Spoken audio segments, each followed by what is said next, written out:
All right, looks like we are good to go. Chat, give me a thumbs up when you can see and hear us. It is your old pal Emac coming to you with one Nolan Kelly. We're going to get Nolan's old Twitter handle settled here in just a second, but wanted to make sure that we were going live here so we could talk about one, Monday Night Football, and two, Super Draft. That's over at Super Draft IO. Nolan, they actually have single game contests at Super Draft now. No way. Nice. That's awesome. Absolutely. So, of course, I'm in there. It's kind of fun because you can pick whoever you want, and then it's all based upon the multiplier. So it's kind of interesting. We'll talk a little bit about that going into the show.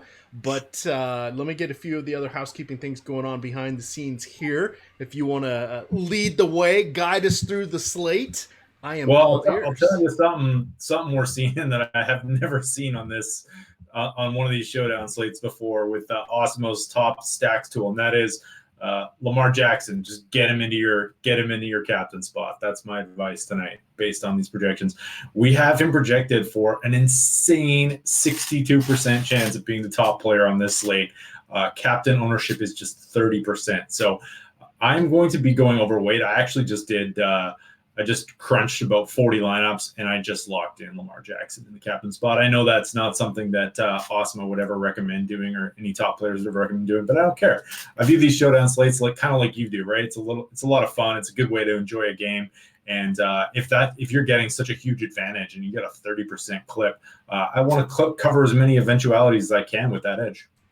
Absolutely, and that is kind of my thinking as well. So we're going to tell you how you can attempt to get in Lamar Jackson, because on DraftKings with the 1.5 salary multiplier in addition to the bonus multiplier, it's a little tricky. The rest of your lineup is a little Great. dicey. Yeah, it's not great. And of course, like there's other factors to consider too when you're doing this, right? Like the price point does matter. And like if you want, normally you do want that top score in the top position, but of course there are many scenarios whereby that the top score on the slate is not the best captain play, because maybe a cheaper captain play will allow you to get more expensive options on your slate. But I think just generally when you crunch, you still if you crunch without locking him in, you still get a fair amount of Lamar Jackson in that captain spot. And there are a number of pay down options as well, which we will get into. But there's some cheap tight ends, and like the thing about Lamar Jackson is like you just never know. Outside of maybe Marquise Brown and Mark Andrews, pretty even Marquise Brown should take that away. Like there's this offense is one of the least concentrated and one of the toughest to stack in the NFL. So you can go just Lamar Jackson on his own. You can stack him up with some of these tight ends. There's so many options. So and a few cheap options as well. Yeah, absolutely. And I think you said the magic word, tight end. The other magic word is going to be kickers, because we've got two decent defenses squaring off against each other here. It's kind of going to be a difficult decision point on who's going to get the touchdowns. With the Rams at a high level, everything is it could very well be dispersed. All of their receivers are active tonight. Robert Woods back from his personal matter, and Brandon Cooks had missed the last 2 weeks. He is out of the concussion protocol, so they're all going to be active. Plus, they've got running backs and tight ends. That makes kind of a mess. Over on the Baltimore side, well, there's just not as many passing touchdowns. Now, we say that. I believe, I'm just going off the top of my head here, but I think Lamar Jackson, I want to say he has 19 on the year. I think he has like the 6th or 7th most, but there's a whole bunch of people that are right around where he is. So he's kind of still middle of the pack with regards to that. But he's got the rushing touchdowns. He's on pace for 1,250 yards rushing this season. Everything begins and ends with Jackson. But who is he going to throw it to? He has a lot of receivers that get snaps. They even run some routes. Targets, though, Nolan. Targets are at a premium on the Baltimore offense. You're not lying there. You're not lying. So I'm just like running a crunch here, just a normal crunch, and I'm getting about 30% of Lamar Jackson captain, which I think is in line with what other people are doing. So if you want to get overweight, you're probably going to have to force them if you're using Fantasy Cruncher and using these projections. So yeah, that's the thing, right? It's kind of difficult, especially in GPPs. I know that we've like doing shows every Friday with Alex. We talk about like Lamar Jackson grades out so well week to week, and you'll crunch using a Lamar Jack or just using Osmo's projections, and Lamar Jackson will come out in 90 or 95% of your lineups every week. The difficulty is figuring out who to stack him with. But I think we've also been kind of proven wrong in that regard, and that is that he's the exception, not the rule. You can stack him with Mark Andrews, you can stack him with Brown, you can just play him on his own. He's perfect for cash game plays regularly. But we don't really have that difficulty on a slate like this, on a single showdown slate, because you're not really worried about other stacks outscoring you. You're simply worried about putting the best options and hopefully correlated options in your lineup. All right, so, and I'm not picking on GQ, because GQ is a mainstay in the YouTube chat, but he throws out something. He says Goff at home money. Did you know that's not necessarily the case anymore? It's been a weird one, right? Yeah. So the overarching theme here is that, and I'm trying to, my favorite source apparently doesn't say home road here, but I wanted to get to that. So let's see, where am I at? So good God, never go to a new site and try. Oh my God, he only had 173 yards. So last week against Chicago, this is at home, 173 yards. He did toast Cincy for 372. San Francisco, you might remember this one, Nolan. San Francisco's your team, 78 yards. Yes, Tampa 517, but that was the clear outlier. Solid performance, 283 against New Orleans. But the problem is, head coach Sean McVay has not innovated his offense here. A year ago, this is right around the time when we had that Sunday night Philly game when we were like, what's wrong with Todd Gurley? Why are they really not playing him? And the whole point being is their offense from that point forward has kind of been a mess. Well, it's this exact same offense. Teams have figured out how to stop it. They run a spread wide defense, and maybe not stop, at least slow down and not get caught off guard like they were. And that's a problem, because McVay liked to put Goff in a position to succeed. Teams are making it so there's not that obvious position to succeed. We're seeing Goff not quite be as good at reading defenses, and with the way teams are disguising their defenses and or just deploying them normally, McVay's not able to get him the right plays quickly in time, because he was calling them from the sidelines after the defensive team had essentially set up. Now we know the defense shifts and moves around, but that was when their first play call came in. It came in from McVay. So it's sad that he has not gone to that next level, because this was a great situation that they had, and I'm just surprised that he doesn't have counter moves for defenses catching up to him. Yeah, and I think one of the big reasons as well, though, is also the offensive line play, which was you basically went from, and I think this would affect anyone. You went from having the top offensive line in the NFL to having one of the worst offensive lines in the NFL over the course of one season. So that's a pretty rare thing to see. I think generally, the Rams are, I got it written down here, they are 29th, according to PFF, their offensive line in pass blocking. 4 of their offensive linemen this season ranked just like dead near the bottom in pass blocking, including Rob Havenstein, who's out tonight actually, and with Whitworth formed one of the better starting tackle combos in the NFL last year. Austin Blythe, Brian Allen, David Edwards, all have been terrible. All rank in the bottom 5 percentile of qualifying offensive linemen in pass blocking this year, and they haven't been that much better in run blocking either. So I think that's the starting point for why this team isn't as good. It's going to be a really interesting matchup tonight, because you kind of have these really competing strengths. They have the Rams defense kind of plays into the Ravens defense kind of plays into the Rams' hands here a little bit, because they just have a really weak pass rush. So the question is, are they going to be able to generate any pass rush? And if not, and if they are, then that spells trouble for Goff, I think, because their coverage grade as a unit is really excellent. And these defensive backs, Marcus Peters has been excellent this year quietly. Marlon Humphrey, both of those guys are in the top 12 in coverage grades, and they got Jimmy Smith back now as well. So this Ravens defense, I think, is improving, even though their pass rush is bad. And then on the other side of things, the offensive line for the Rams, not so good, but a great matchup for them if they are able to turn it around. Yeah, that's all very valid points. So for fun here, I've called up Super Draft. So for those of you that have not gone to Super Draft, I'll get the link and drop that there into chat Nice. for you. But it's a lot of fun. So I've been messing around with this, and the nice thing is if you deposit $100 and you come in on our link that I'm going to put here in the YouTube chat, if you're in Slack, I'll drop it in there too. But if you come in on this link and use the promo code Osimo and deposit $100, they will give you $20 to play with. Now you can't withdraw that $20, but it's the first money that goes into the contest. So it's a lot of fun. So what is the difference with Super Draft and all the other sites we have? Well, they don't have salary caps.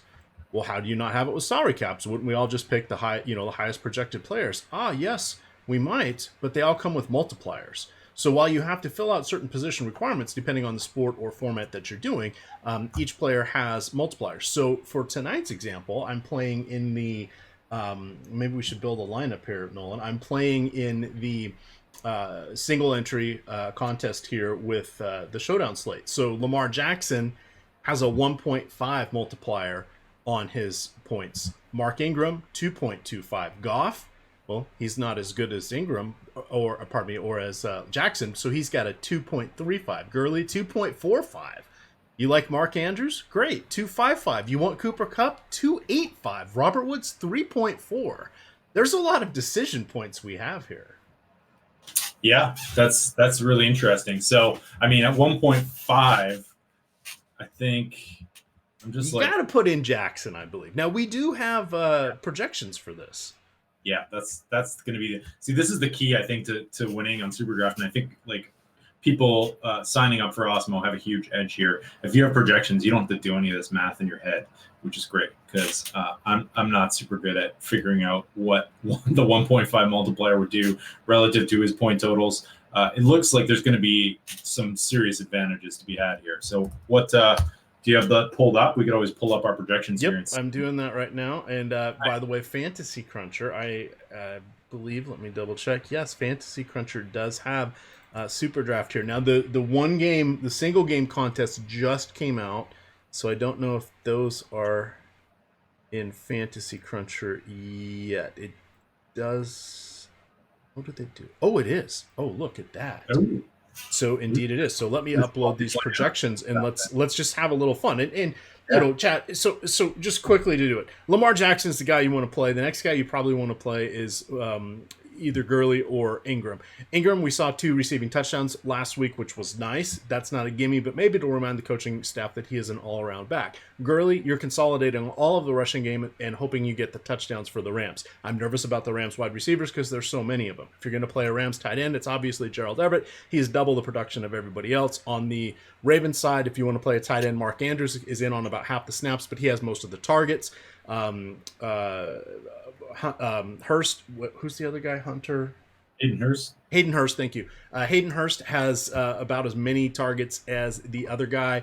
Hang on, now I got too many games going on here. Sorry, I was going to talk fast, but I okay. So Hayden Hurst is the other guy that gets a fair amount of targets, but he isn't on the field very much at all. And Nick Boyle's on the field a ton.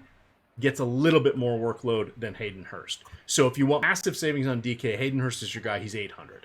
If you want mediocre savings, it's Nick Boyle.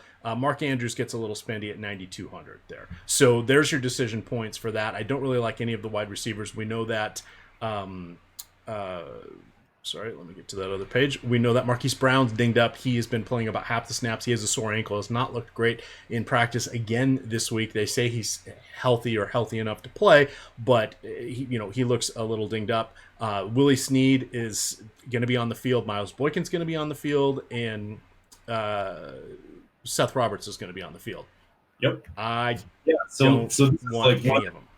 Yeah. Oh, yeah. See, I just want to mix and match them, I think. So right. So getting all those aside, let's look at Super Draft here. So I was worried we weren't giving enough analysis because we're going to dive down this little rabbit hole. So I wanted to give everybody that chance. And then let's see. Jackson has been sacked, I want to say like 11 times this season, and Baltimore has something like 9 turnovers. There's not much defensive opportunity there for the Rams. So let me upload this, because this part's going to be kind of fun. So, Oops. It looks like Superdraft doesn't have the cruncher option. And like it says it does, but it's just crunching like a regular lineup Oh, here. it is. Yeah. Not a showdown slate. So, but that's all right. We can always kind of do them via you can always manually enter some of these projections as well, right? So, Or if you select just the game, it doesn't have the right lineup requirements. But by putting this in, we can actually get what our projections are. So we have, by comparison here, we have Cup at... Okay, there we go. So we have Cup at 26, or pardon me, we have Jackson at 26.4 with his multiplier. Cup comes in with his 2.8 multiplier. He's going to come in much higher than Jackson. So your goal would be to say, nah, I'm going to sit back on Jackson, or maybe I want Cup, as one of your guys. Maybe Gurley doesn't seem as enticing now when you see the differences that Cup has. So these are the fun things that you can look at. But if you're eyeballing it, you're gonna end up with more issues than if you put the numbers down in front of you. Is what Nolan and I are both trying to say here. Yeah, exactly. So it looks like with the multiplier, I'm just making sure our multipliers are all right here. 2.8. Yeah. So if you're playing, we can give a couple of tidbits away here, but I would say Cooper Kupp looks like the best value on the board. We have him projected for 46.87 super draft points at his 2.8 multiplier. So real advantage there if you subscribe. And I'm guessing like a lot of people are not going to be able to figure this out or do the math. So correlate and get in the best plays, and you should be fine. So. Yep. So on this one, I'm still looking at a guy like Nick Boyle, hoping for the touchdown, because I think a lot less people will be on him. They would rather go with Mark Andrews or one of the other players. I'm still okay with Goff. Back to what GQ said, he is a little bit better at home, but he also is a way to consolidate that Rams passing offense. So right. I think by going with him, I like that. And then, Cooper Kupp is quite nicely projected here with that multiplier. I'm not as excited about him where we don't have the multiplier, but where we do on this side, wow, kind of hard to go away from him. So you're going to have to use some game theory here, though, especially for these 1176 pools. Like, you can't just enter in the 5 best plays or you're going to be dying. So think about it a little bit before you go. There we go. All right, let's get back to the game here a little bit, since that didn't quite go as planned, but people get the point there. Get it up and run soon. All right, so lead me through. I'm setting up my crunch here, but I can answer all questions as they come in, because hey, I wrote a nice 1,500 word article about this game. I'll drop that in the chat too. Nice. Yeah, so it's looking like what my strategy for this slate is just going to be to pepper in a few different options for in my Lamar Jackson captain teams. I think you kind of went over some of the best options there. Seth Roberts, Willie Snead, Marquise Brown, Miles Boykin, all of those guys are to varying degrees parts of this offense. Seth Roberts led last week at 64%, but keep in mind they blew out the Houston Texans in week 11, so it's a little bit difficult. You're more likely to see something like Boykin, Snead, and Brown. Brown's healthy, and then Roberts down a little bit as well. Same with this tight end. The tight end routes running the tight end snap percentages. Nick Boyle actually getting a ton of work lately, so I feel like he's probably one of the best values on the board at his current price point. I'm just gonna pull him up. What's his salary at? He is so he's $3,000, and then at $800. No, how much is he? Hayden Hurst as well, $800. So I think those guys are some of the top values on the slate. They're going to get their share of ownership, but hopefully you can just kind of find that right one and mix and match it. 48 point total here, so I think most likely we're going to see some offense. So that's kind of where I'm leaning today. Yes, Gus Edwards. is an interesting place to go next. So over the last 5 weeks, he's averaging 5 less. Oops, sorry, I hit save there and I took away my note. He's averaging just 5 fewer snaps than Mark Ingram. However, Ingram has him 12-6 for red zone opportunities, 11-0 for targets, and he has is outgaining him 78-45 combined yards per game. So all snaps are not created equal. Yeah, absolutely. I mean, like he's not a bad play. I think at his current price point for sure. Like he's $2,600, so he's always a threat to break one off. And like I don't think Ingram has like a real stranglehold in this backfield. So he's also been pretty productive with his carries. He does get the odd bit of goal line work as well. So I kind of like Gus Edwards. I think it's a bit of a sneaky play. I'm just looking at our utility ownership here for him though. We have him projected at about 12% utility ownership and only a 3% chance of being one of the top plays. So probably use him sparingly tonight. Looks like he's going a little bit over-owned. All right. Let me upload my projections here. The other guy would be Justice. Yeah. And Hill? Justice Hill. He is getting between 6 and 8 snaps a game, generally less than a dozen. So he really needs an in-game injury to do anything of note. I know, and like you kind of he was like everyone's favorite best ball target last year. I don't think we should talk about any best ball. Did you get any teams into the finals? I didn't play any. I did 214 teams, and I did none in that contest. So nice. I was focusing on the others, and then just kind of ran out of time. Nice. From that standpoint, but I have a ton because this is now crunch time because just looking at best ball, I had so many teams this week that literally had guys that started with 0 because everybody on the bench was hurt or on a bye this week. I know, man. It's been a really weird year. Yeah, it's so pretty crazy. I mean, especially with all the quarterback injuries as well. You factor those in, and then you factor Christian McCaffrey in, and it's like if you don't have Christian McCaffrey, you're just at such a huge disadvantage to everyone else. So you almost have to be like perfect. So. I mean, I was actually underweight. I was really heavy on Saquon Barkley a lot early on in the season, and ended up just taking him every chance, and that'll kill you if you have the choice between him and McCaffrey this year. Yeah. So Justice Hill, I don't think it's a terrible play, but again, like you're looking at the last 2 games, he's seen an uptick in time, and those 2 games, the Ravens have outscored their opponents 41-7 and 49-13. So it's really tough to say whether or not these recent snap counts are indicative. It's much more likely that a lot of these players are getting upticks in their snap counts and in their routes run just because the games have been blowouts. Also, Mark Andrews nagging injury as well. So if you go back to like week 9, that was the last time the Ravens weren't in a blowout. We're seeing a little bit more even split, but even then, like Mark Andrews, for whatever reason, does not run a lot of routes and does not get a lot of offensive snaps. It's actually kind of surprising. I guess it was very eye-opening to see how close Hurst actually was to him. And like he's used on more. Like if you look, I'm just going to pull up their routes run data while you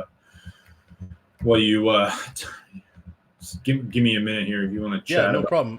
So in chat, Yisak Sheen says, "Hey, you guys made me $500 yesterday. Had a couple nice tweets yesterday. Happy that worked out for you. It worked out yesterday. It worked out really well for me, even on my main lineup where because I had Goodwin in, and he was inactive yesterday for the 49ers, so I had to make some pivots, and I had to go away from Coleman, and I went with Mostert as my captain for my main head-to-head lineup there.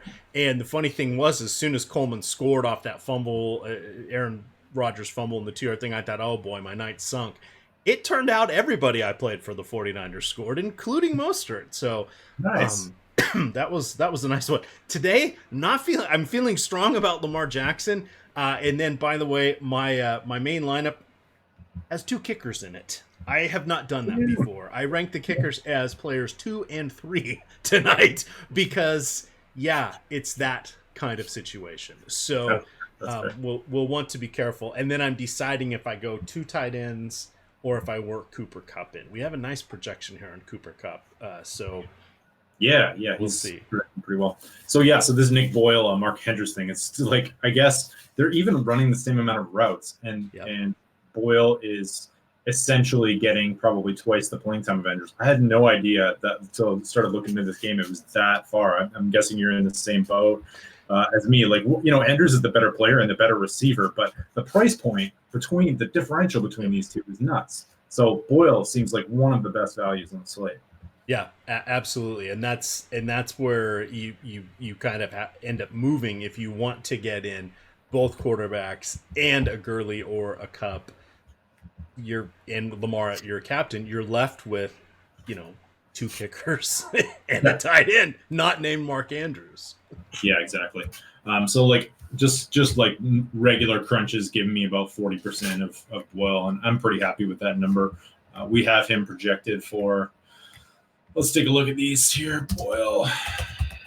We have him projected. 1% chance of being the top, as being the.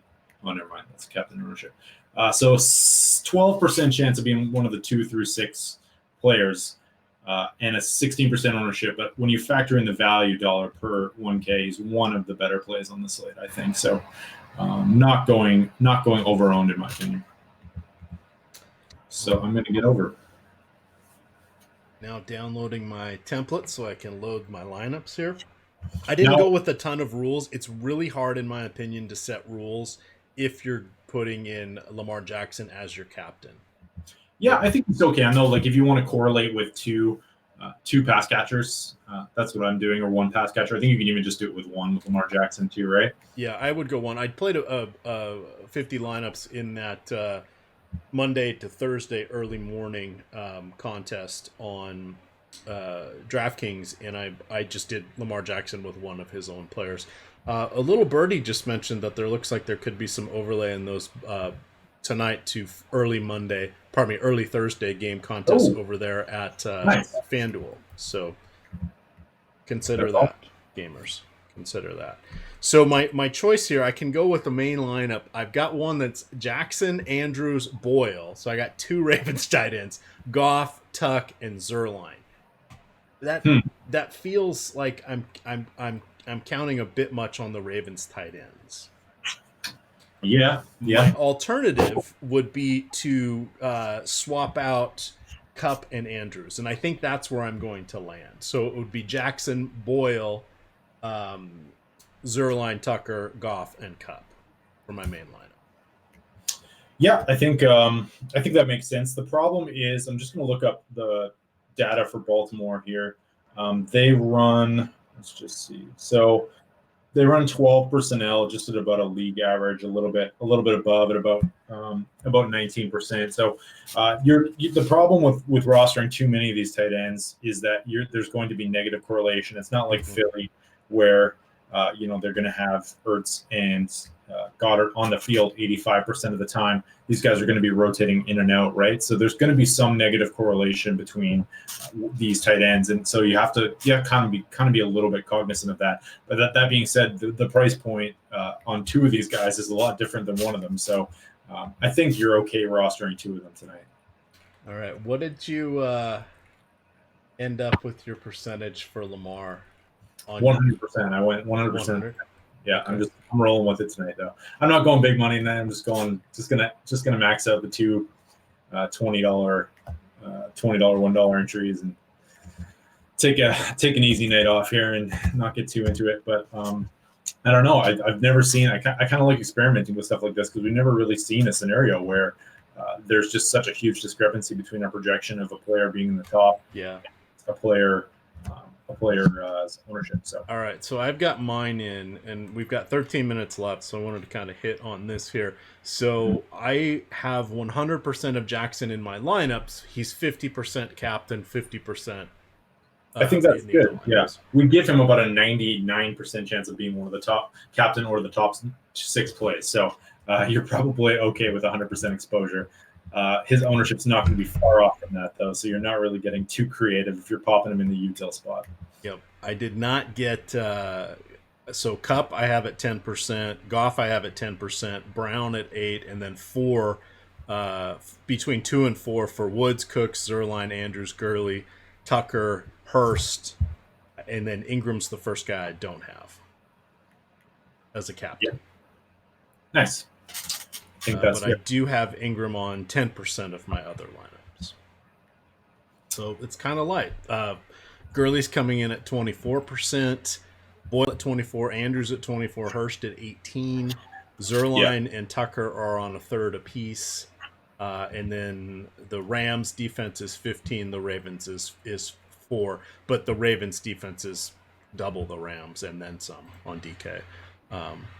So there we are. On FanDuel, I can't wait to see how many people have Jackson in the captain, but I ran one lineup over there, a very similar build to what I've done here. Who's my cheapie over there? Let's go look real quick.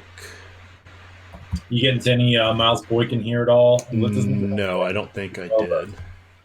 And it's because I didn't set many wide receiver rules. I think you'll get to him if you say play 2 wide receivers.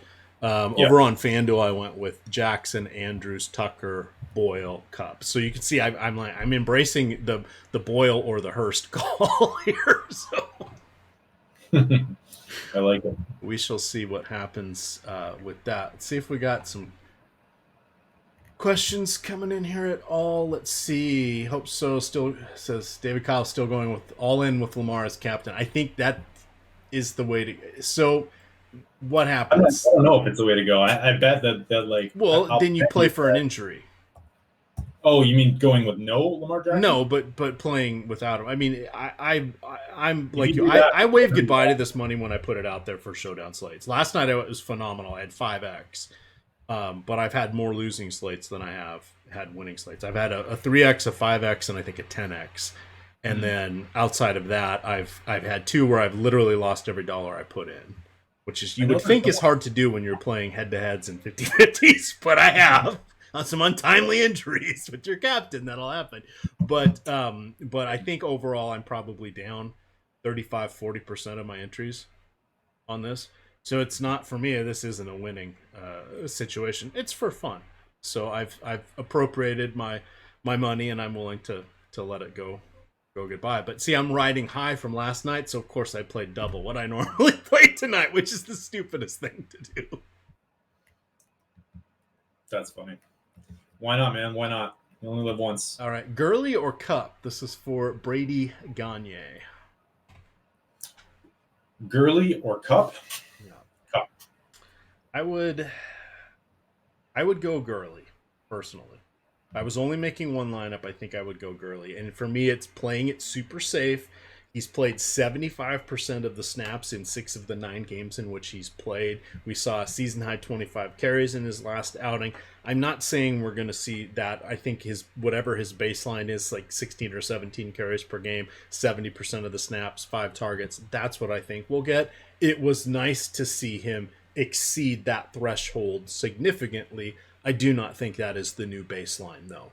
But it just shows that Malcolm Brown, and he had a touchdown last week, but Malcolm Brown is going to spell him for a handful of opportunities and about a third of the plays, but they pass a lot. So remember, when Gurley's not out there, a lot of times they're passing. So it wasn't going to go to a running back anyway. And then who's the other guy? The rookie, Henderson. He's a non-entity at this point. Yeah, it's pretty much him or Malcolm Brown. Henderson hasn't done much. I'm assuming as well that with Woods and Cooks, we forgot to mention those guys are both back in, though I'm sure most of our viewers already knew that. But I'm guessing that we're going to go right back to the 11 personnel. Gerald Everett actually kind of not in favor recently, and they've sort of gone to like more 3 tight ends. Johnny Munt got a lot of snaps last week, but he doesn't really run a lot of routes. So if you're going to go with another cheap option on the Rams, I kind of like Tyler Higbee. But again, I'm like a little bit worried that they're just going to go straight back to this like 3 wide receiver set and just kind of take the tight end out of the equation. Though at his current price, he's a pretty good option, and Osmos projections do like him a little bit. So. Oh, so I want to point out there is actually some overlay. So that is the key with fantasy, with SuperDraft here. At superdraft.io, they're running most of their contests right now because they've sort of just put this format in. They're running at about 20% overlay, and I don't think many people are going to jump in after this because there just aren't that many people on the site. So if you guys have not yet signed up, just hitting the quick thoughts, because hey, we're going to see probably some overlay on Thanksgiving as well. But the quick reminder is if you come in on the link that I'm putting into our chats and use the promo code OSMO and deposit $100, you will get $20 immediately from SuperDraft. That money goes in first when you're entering the contests. And there was a 25% overlay on their large $85,000 contest this for Sunday, and we're seeing 20% overlay again. They also have basketball, they've got hockey, and they of course just finished up PGA, and they'll have MLB when it comes back around.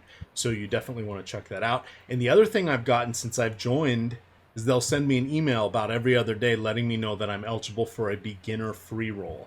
And so they've done it in NBA and some other stuff. So that's something that is also kind of a little bonus because, wait for it, there's not a ton of people that actually go in and join those free rolls. Now, I've only gotten a couple of them, but I've gotten a bunch of those emails and I just forget about it. So thanks for the reminder. I got to go. I always like to click on those. Yeah, so there's lots of different ways you can dabble in that. So it's definitely worthwhile from that standpoint. So I realized I was clicking and I joined more contests than I expected, so I'm now differentiating my lineups. Do it. Sorry. So I don't want all three to be the same. Fair enough. Do you have any preference for any of these Rams receivers? Are you Cup first and then Woods? Definitely Cup. It's not even a question. Oh, by the way, they also have CSV edit here. Nice. That's awesome. And you can edit all lineups at once, or let's see, I found it before. There we go. You can do it to edit the lineup separately if you would like. So that's a little helpful as well. Yeah, we got Cup as a great play from in the util spot, and looking like Woods and Cooks are kind of right in the middle there. I think if you want to get creative, you could always pop all three of them into one. But yeah, because a lot of people won't do that. They won't be able to. I don't think you can fit Lamar Jackson in either. You probably have to put something in like somebody different in somebody really low price in the captain spot. So all right. The other thing it looks like what they're scoring, Nolan, it looks like you also still have a 50% multiplier for your captain in this on top of the other multipliers. It sounds like that's the perfect spot for Lamar Jackson. Oh yeah. So, but then like you're not being creative, and like there's really like a lot more game theory that goes into super draft, I think. So I think Nick Boyle maybe is not a bad option because people probably won't be on him. But yeah, I'm curious to see. This is a really fun wrinkle, and I think it's definitely worthwhile for people to go over and check it out for sure. Yeah, because their big contest is 3 minutes left. It's going to be just about 1,000 out of 1,170. That's their $10 contest. Their $3 contest is going to have about 120 spots. That looks like it's going to be about 450 of 580, and then the dollar contest will get up to about 500 out of 580. So, not paying rake, not a bad way to go. Yeah, absolutely. All right, 3 minutes left, and I didn't click on anything for the old dueling fans. Any questions in chat there? I think everybody is in mid scramble at this point. Somebody says Cup won't cash anything till the third quarter. Let's be careful. Man, he's been killing me for a couple weeks here. So season long and DFS. I think he was just like the lock of the century 2 weeks ago against the Bengals. They were just like terrible against slot receivers, and Cooks was out, and like it just like was setting up for the greatest Cup day of all time, and then he goose egged. I've never seen anything like that, I don't think. All right, well, there's a 50-50 that's half full here. Nice. I'm making a quick lineup. We'll see if it works, but who knows? I don't work well under panic. How much time you got left? 2 minutes, 90 seconds. Well, right. I got a salary cap here I got to worry about. But if I put in a few, actually I can solve for this. I'll just put in a few guys from the early Monday game, and I can come back and work me mojo, as they say. $200. Justice Hill has the highest value rating from Osimo on his rankings, but of course that is more likely a product of the fact that the Ravens have been blowing people out. Hayden Hurst, second, $800 price tag. Hurst and Higbee, I feel like, are the two best value options, followed closely by Seth Roberts. And then if you want to go up in price Nick Boyle as well. And as always, the kickers getting great value. Mike Thomas, nothing we've used with Michael Thomas. Don't roster him, knock on wood. But with all these receivers back, he's likely to not see the field. Same with Josh Reynolds, I think. Probably not going to see much playing time with Woods and Cooks back. I don't think that's anyone going to catch anyone off guard. Curious about this this Gerald Everett lineup ownership, because he's not even getting. Yeah, he's getting way more than he should. So there's your pivot. I would take Gerald Everett. If you got a minute left, I would probably think about taking Gerald Everett out of your lineups. We have him projected for 18% in the utility spot. Only a 5% chance of being one of the top 2 to 6 plays. A couple reasons why I think. One, that 11 personnel, 3 wide receiver sets, all 3 wide receivers healthy. 2, Everett's just been phased out of the game and phased out of the plan over the last couple weeks. So I think there's a little bit of bias towards how he performed earlier on in the season as opposed to recently. And there's a good chance that he just won't be a very big part of this offense. And so I think you can find a pretty good edge right there. I noticed that I have 0. So that should I guess we're live right now, so I didn't even have a chance to check, but I'm pretty sure I have 0. So all right. Yeah. Well, they're asking where the hat rack is. It's just outside of the frame here. It's weird. My the frames get a little wonky when I get different hosts in. So if I stretch it out, I never pay attention to that. They can kind of see it, but you didn't need to see my ugly face anyway, sorry. Yeah. But yours. Are you looking at your little hat? Your hat display there. You got a hat collection? Oh yeah, I've got more than I know what to do with. I have a whole here. Let me turn the camera a little bit. You see it now? Yeah. Nice. Yes. So that is just some of them.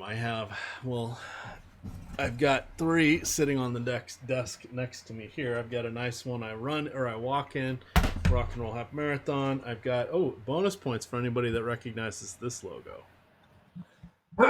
No chance. And then what is it? Let me take a look here. You won't get it. No, I've never seen that before. Louisville Slugger. Oh, all right. My wife did a half marathon out in Louisville, so she actually went to. They were making Ryan Zimmerman spats that day, so she got me a hat because I wanted another dry fit hat, so she got that. There we are. All right, we are at lock. We've got all sorts of goodness because it is Thanksgiving. We're going to do individual game breakdowns for each of the 3. I will be writing the night slate game. I think that is Millie Maker runner-up. Ben Ross is doing one. Yep, and then Nolan Kelly's got the other one. Oh, that's you, Nolan _ Kelly. And Nolan looks at all of them because he's one of our main editors too. So you guys don't realize that we're not all just in front of the camera producing content. We all have roles behind the scene here at Osimo.com. Never stops. Customer service, accounting, tracking, invoicing, etc., editing. There's all sorts of things going on here, but that's how we're able to bring to you the good stuff in front of the paywall. So we always appreciate those thumbs up. We appreciate you subscribing to the YouTube channel as well, because that is a bonus, and we appreciate you using our promo codes when we get when we throw those out for our sponsors, because that tracks back to us, and then they say, hey, we got a bunch of people from Osimo. We're going to keep sponsoring their shows. That keeps the shows in front of the paywall. That's how this all works. Kind of nifty there. I see Nolan is sporting his Montreal Expos hat. Absolutely. Very nice. Very nice. But with that, we're going to get on out of here. We're starting it up back again. You get the early bird podcast. There's 2 NBA games tomorrow, but I believe there's, 7 hockey games, Nolan? Something like that. I think that sounds about right, yeah. It's and then as well, if you're going to play any of the Thanksgiving, if you're still watching, if you're going to play some of that Thanksgiving slate, Josh Engelman and I will do a live before lock about an hour before the slate goes, maybe a little bit before that as well. just kind of go over the 3 games and talk about them a little bit. So we won't just leave you hanging on your Thanksgiving. You can play a little DFS and make sure that you've got some other entertainment besides the family there. All right. Well, with that, gamers, we're going to get on out of here. You can follow Nolan at Nolan_Kelly. I am at EMACDFS on Twitter. It is Osmo_COM, and it is superdraft.io. Use that promo code Osmo to get $20 with your first deposit of $100. If you don't use the promo code Osmo,